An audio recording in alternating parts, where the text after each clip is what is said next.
Fire indicator alarm circuit कसा बनवायचा?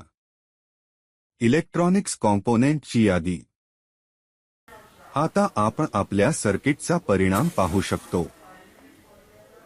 व्हिडिओमध्ये दाखवल्याप्रमाणे IR रिसीव्हर LED सेन्सर भोवती आग लागल्यास बजर आवाज निर्माण करतो.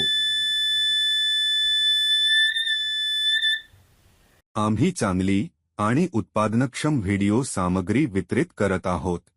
तांत्रिक माहिती इंग्रजी, हिंदी आणि मराठीमध्ये मिळवा. दर रविवारी नवीन व्हिडिओ प्रकाशित केला जातो. धन्यवाद आणि पुन्हा भेट द्या.